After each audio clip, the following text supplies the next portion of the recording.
Ẹ kú dédé àkókò yìí gbogbo olólùfẹ́ ìkànnì Jígí Alára kẹrìnlélógún tó kalẹ̀ sí ìlú Ìbàdàn ní ìpínlẹ̀ Ọ̀yọ́, ilé tí a ti ń sọ̀rọ̀ bí àkọlé ìtàn tó sì jẹ́ wípé pẹ̀lú ìmísí Odùduwà ni gbogbo ọ̀rọ̀ tí ó ń jáde ní ẹnu àwa.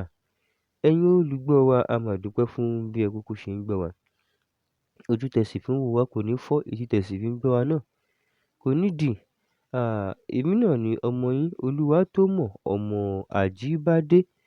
Àkórí ìròyìn tí mo sì mú wá fún yín lónìí ni Bello Orji tó sọ fún àwọn ìjọba wípé àwọn ṣetán fún àlàáfíà.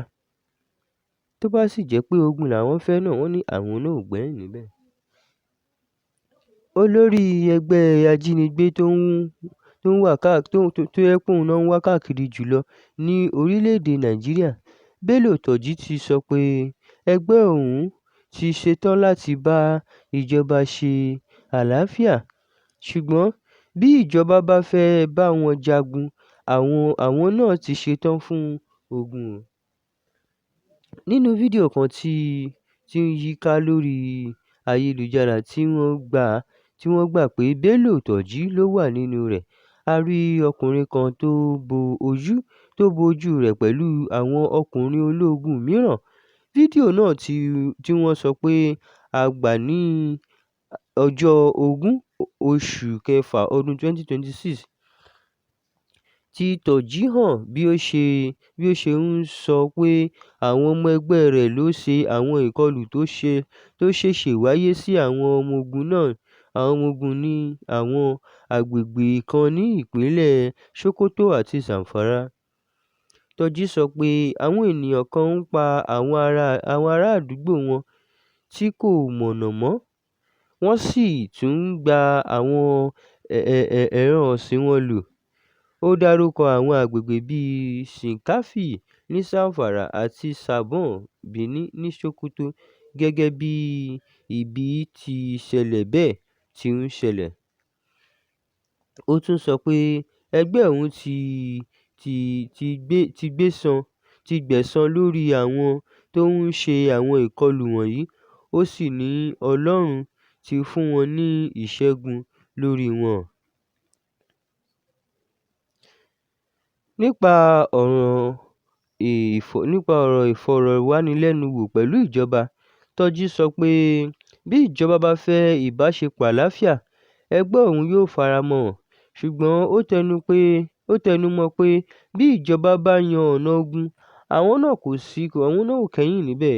Fídíò náà jáde lẹ́yìn ìkọlù kan tí ó ṣẹlẹ̀ ní agbègbè Isa Bagaja ní ìjọba ìbílẹ̀ Isa ní ìpínlẹ̀ Sokoto, níbi tí wọ́n ti sọ pé àwọn ọmọ ẹgbẹ́ Orji kọlu àwọn ọmọ ogun tó lọ dáhùn sí ìpè ìrànlọ́wọ́.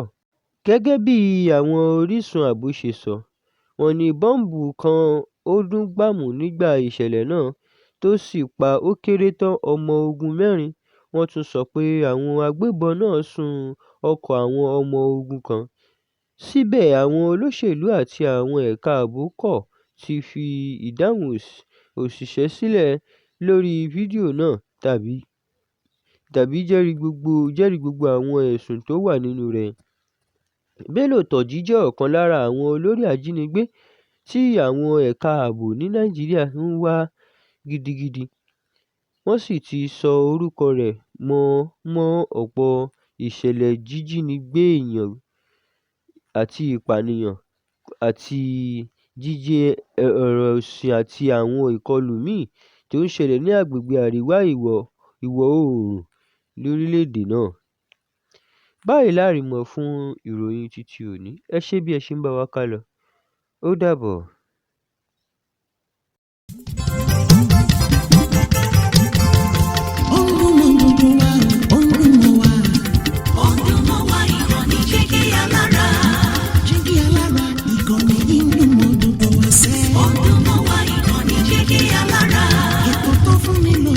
Ètò tó wà ní lọ́yẹ̀ wà ń bẹ̀. Ọdún mọ́ wá ìkànnì Jígí Alára. Ìròyìn lóríṣiríṣi tàbí mọ́ bó ṣe ń lọ láwùjọ.